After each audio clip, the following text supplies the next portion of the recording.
आज बात करेंगे एक ऐसे शख्स की जिसका एक छोटा सा शौक उसे बर्बादी के कगार पर ले आया। ये कहानी है आदित्य की और ये है उसके अलौकिक पतन की दास्तां। तो ये है आदित्य की कहानी का अंत।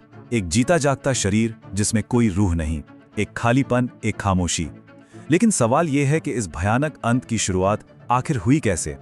चलिए इस पूरी कहानी को शुरू से समझते हैं। हर डरावनी कहानी की एक शुरुआत होती है और आदित्य की कहानी की शुरुआत हुई उसके एक बहुत ही आम से शौक से, जो देखते देखते एक भयानक अनुभव में बदल गया। ये थी उसकी उस अनहोनी से पहली मुलाकात।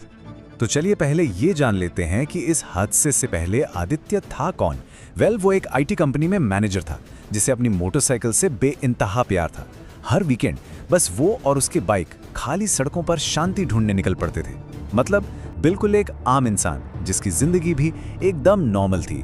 तो एक रात जब वो अपनी ऐसी ही एक राइड पर था, चीजें बदलने लगी। सब कुछ बहुत धीरे धीरे शुरू हुआ। वो एक सुनसान सड़क पर मिठाई खाने के लिए रुका और तभी उसे लगा जैसे कोई उसे देख रहा है, कोई उसका पीछा कर रहा है। फिर अचानक उसकी बाइक भारी हो गई, इतनी भारी जैसे कोई पीछे आकर बैठ गया हो। घबराकर उसने इधर उधर देखा तो सड़क किनारे उसे एक परछाई दिखी जो पलक झपकते ही गायब हो गई और इसके बाद उस पर एक अजीब सी बहुत भारी नींद छाने लगी। आदित्य के दिमाग में बस एक ही सवाल घूम रहा था और सच कहूं तो यही सवाल इस पूरी कहानी की जड़ है। आखिर उसकी बाइक के पीछे बैठा क्या था? वो रात तो जैसे तैसे खत्म हो गई, पर वो खौफ नहीं। अब वो अनजानी चीज, वो साया सिर्फ सड़कों पर नहीं बल्कि आदित्य की जिंदगी में दाखिल हो चुका था। सिर्फ एक रात, और उस एक रात ने आदित्य को पूरी तरह से बदल दिया था। सोचिए, जो कल तक एक कॉन्फिडेंट आईटी मैनेजर था, वो अब हर वक्त बेचैन और तनाव में रहता। जिसे रात की राइडिंग से प्यार था, वो अब अंधेरे से कांपने लगा था। एक स्टेबल इंसान को अब ऐसी ऐसी चीजें दिखने सुनने लगी थीं जो थीं ही नहीं। तनाव धीरे धीरे उसे अंदर से खोखला कर रहा था। हिम्मत करके वो एक बार फिर राइड पर निकला और ये उसकी सबसे बड़ी भूल थी। इस बार तो हद ही हो गई। वो रास्ता भटक गया। फोन में देखा, नो नेटवर्क। वो ऐसी सड़कों पर था जिन्हें उसने पहले कभी नहीं देखा था और उसके हाथ पैर सुन पड़ने लगे। ऐसा लग रहा था जैसे बाइक वो नहीं कोई और चला रहा है। और तभी उसे एक पुराना वीरान घर दिखा। अजीब बात यह थी कि घर अनजाना था, पर उसे लग रहा था जैसे वो उसे जानता है। वो खिंचा चला गया अंदर और फिर अंधेरा छा गया। जब आंख खुली तो वो घर की जगह खंडारों के ढेर पर पड़ा था, मानो वो घर कभी था ही नहीं और सालों पहले ही ढह चुका हो। लेकिन सबसे डरावनी बात, उसके माथे पर राख मली हुई थी। अब तक जो हो रहा था वो डर था, वहम था, लेकिन अब खेल बदल चुका था। अब आदित्य आदित्य नहीं रहा था। उस चीज ने उस पर पूरी तरह से कब्जा कर लिया था। आदित्य के अंदर का बदलाव अब साफ नजर आने लगा था। अपनी जिस बाइक को वो जान से ज्यादा चाहता था, उसे छूना तक छोड़ दिया। अंधेरे से तो उसे खौफ आने लगा था। अजीब अजीब टोटके करने लगा, जैसे भगवान के नाम पर नींबू काटना। और खाने में उसकी मांगे भी अजीब होती जा रही थीं, जैसे काली मुर्गी का गोश्त चाहिए। गुस्सा उसकी नाक पर रहने लगा, इतना कि वो अपनी पत्नी निधि और घर आए माँ बाप पर भी हाथ उठाने लगा था।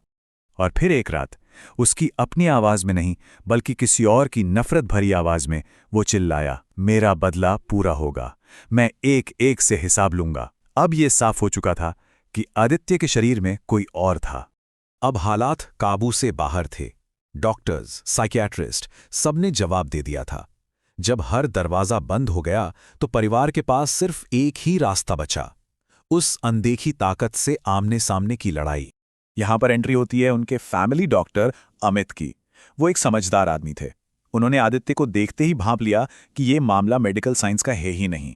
उन्होंने ही परिवार को रास्ता दिखाया और उन्हें मिलवाया पंडित कालीचरण महाराज से। पंडित जी को ज्यादा वक्त नहीं लगा। उन्होंने बता दिया कि आदित्य के शरीर पर एक आत्मा का कब्जा है।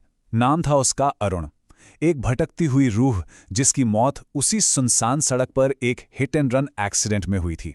वो बदला लेना चाहता था और जब आदित्य ने ठीक उसी जगह पर मिठाई खाई तो अरुण को अपने बदले के लिए एक शरीर मिल गया। पंडित जी का प्लान सुनने में जितना आसान था, करने में उतना ही खतरनाक। पहला कदम, आदित्य को 2 दिन तक एक कमरे में बंद रखना, ताकि वो आत्मा कमजोर पड़ जाए। दूसरा कदम, उसे वापस उसी सड़क पर ले जाना जहां से ये सब शुरू हुआ था। वहां कच्चे मांस का एक पुतला बनाया गया। अरुण की आत्मा को यह यकीन दिलाया गया कि यही पुतला उसका कातिल है। और जैसे ही बदले की आग में जलती हुई वो आत्मा उस पुतले पर टूटी, पंडित जी ने अपना आखिरी दांव चल दिया। विधि पूरी हुई, लेकिन कहानी खत्म नहीं हुई। आत्मा तो चली गई, पर अपने पीछे छोड़ गई एक ऐसी खामोशी जिसका कोई अंत नहीं था। और देखिए इस कहानी का सबसे दुखद पहलू कि अरुण, वो आत्मा, उससे तो मुक्ति मिल गई, उसका बदला पूरा हो गया, वो आजाद हो गया। लेकिन आदित्य हमेशा के लिए कैद हो गया, अपने ही खाली दिमाग में।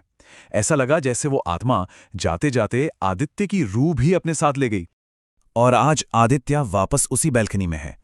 आग से डरता है और उसका दिमाग अब उसका नहीं रहा। वो बस बैठा रहता है, आंखें खुली हैं पर उनमें कोई रोशनी नहीं।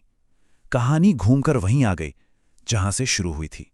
बस फर्क इतना है कि अब हम जानते हैं कि उस खालीपन के पीछे की वजह कितनी भयानक है।